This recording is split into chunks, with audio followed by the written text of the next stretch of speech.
Hey everyone, welcome to Sunrise Extra on a Thursday. Busy news day with so much going on today, weather-wise and protests and sports. But we have a special guest, a KGW colleague. Oh, look at us, Cristin.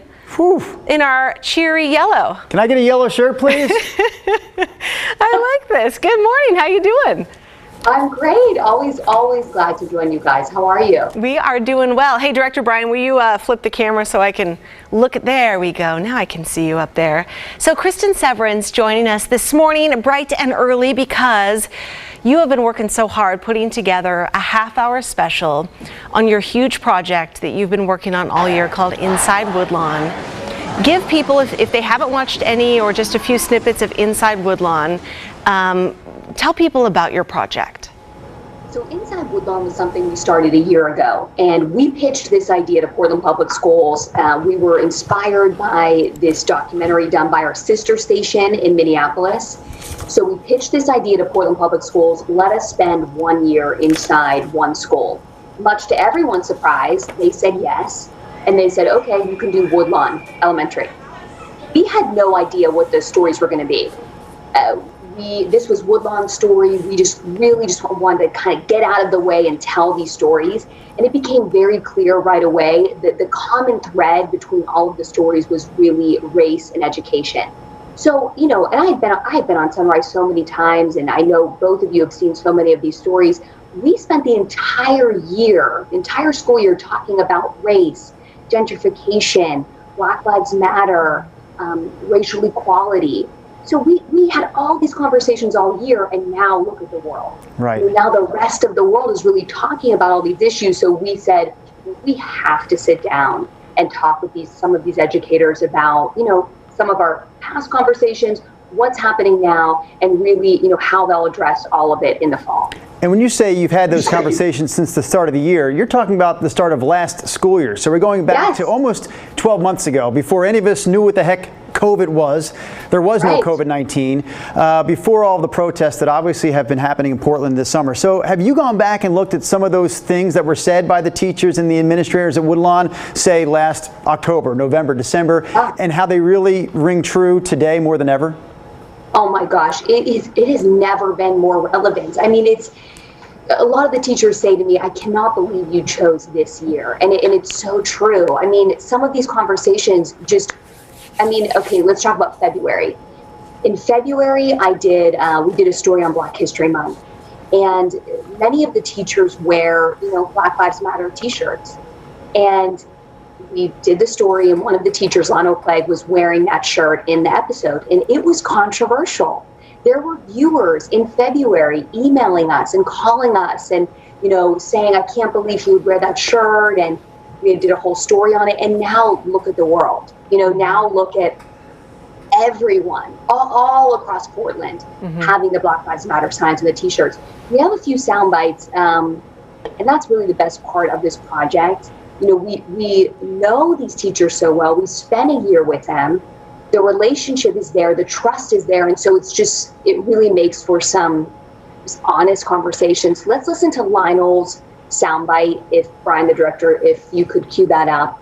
And he talks about how, you know, everyone is now having these conversations.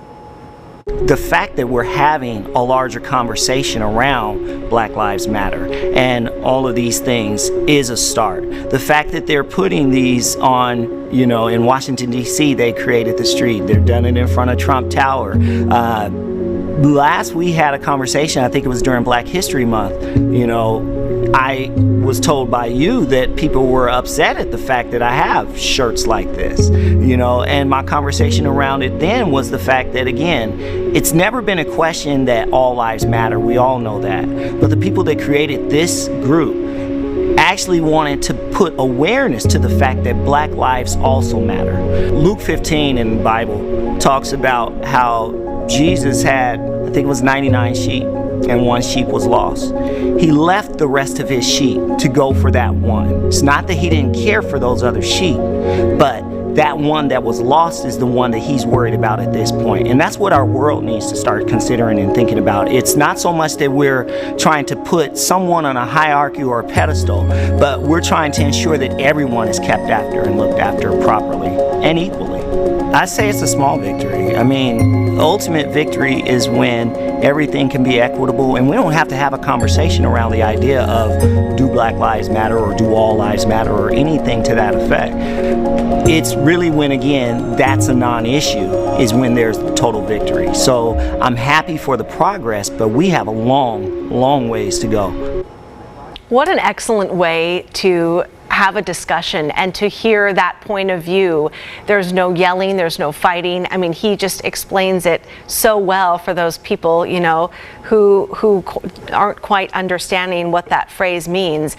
And Cristin, for people who don't know, explain, I mean, Woodlawn has been such a symbol of what's happening, you know, well before any of this 2020 craziness happened, of what's happening in Portland. I mean, it's in North Portland. It's an area that has been historically, you know, a large, black, healthy neighborhood that, you know, in the past several decades has now gentrified. Housing prices are going up. You know, people can't afford their rent there anymore. They're having to move further East County. And that's really changing the families and the kids that are able to go there. And what people that they see, you know, the kids see in their own school. You're so right. It really is the story of Portland. And, you know, that neighborhood is not gentrifying. I mean, it's happened. It has gentrified. Yeah. So it was a, you know, predominantly black neighborhood. And, you know, much like many other neighborhoods, a lot of white families moved in. They were able to buy the homes there. A lot of businesses came in, and we talk about that in the special. We talk about that a lot. I mean, in almost every episode. The principal and the teachers say, you know, gentrification really impacts everything that Woodlawn does, every single thing they do. Because like you said, it's changed the makeup of the school. So half the families can no longer afford to live in the neighborhood, so they live about 30 minutes away and their families drive them in. And so we talk about that in the special, something that, you know, we hadn't got into in the episode, but we get into in this show. A lot of the teachers are saying, why couldn't, you know, black business owners be part of this, you know, opening businesses in the neighborhood? You know, why weren't they given the opportunities or the loans or, you know, the programs to, you know, set up a business? You know, LIONEL CLEGG and another first grade teacher, Anthony Lowry, said, you know, black business owners would have loved to have that opportunity. But when you really look at, you know, how systems are set up, did they really have the same opportunities as some of the white business owners that are there? Cristin Severance joining us this morning on Sunrise Extra to talk about her latest Inside Woodlawn special. Cristin, I just pulled up a moment ago our Facebook live stream because you're getting some kudos this morning from some of our viewers. Jennifer Taft is a regular viewer of Sunrise Extra. She chimes in this morning saying, it is amazing, this journalism, so timely. It resonates so hugely now, she says. And Jennifer went on to say, the kids and the parents who went there, as well as children themselves, I love that these teachers are bringing to light such huge issues. Jeff Lucas mentions that teachers are so underpaid. You should see all the training classes that they have to complete that have nothing to do with the curriculum.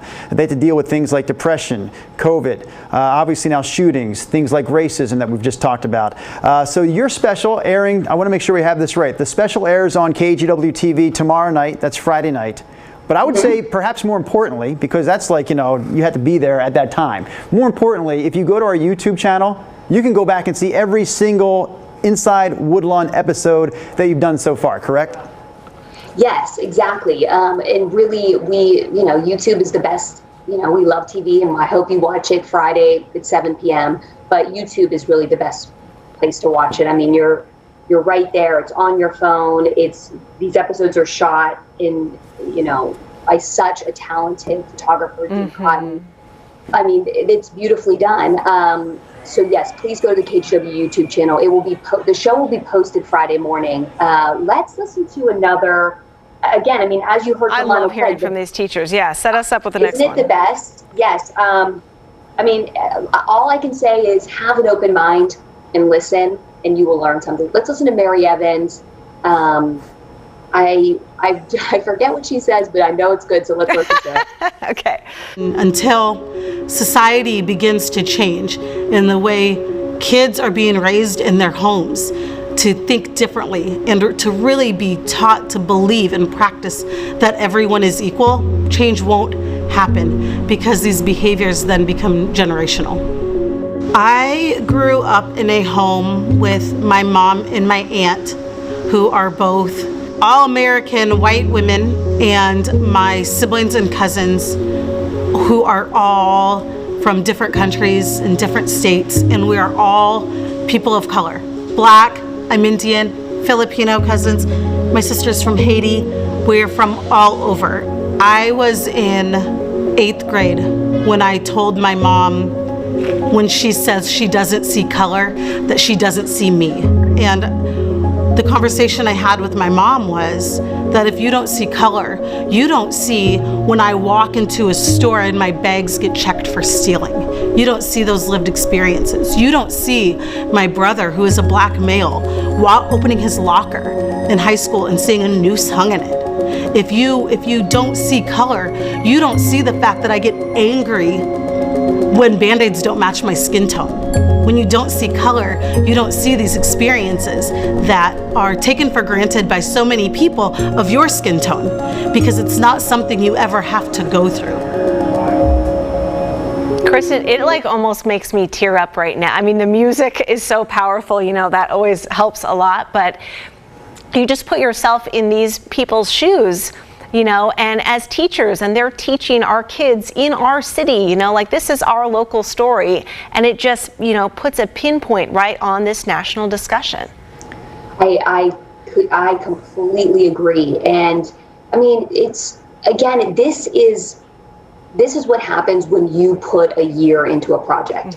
Because they trust you, they're open with you. That's what I love about it, is like we really, Yes. I feel like I get to know the teachers now because they're, okay, I'm used to the camera, I'm used to the lights, I know Jean, I know Cristin, they're normal. Because a lot of people, you know, freeze up when they see a TV crew and they try and speak in sound bites or talk more, not themselves. And I love that they've totally opened up and they're comfortable with you guys.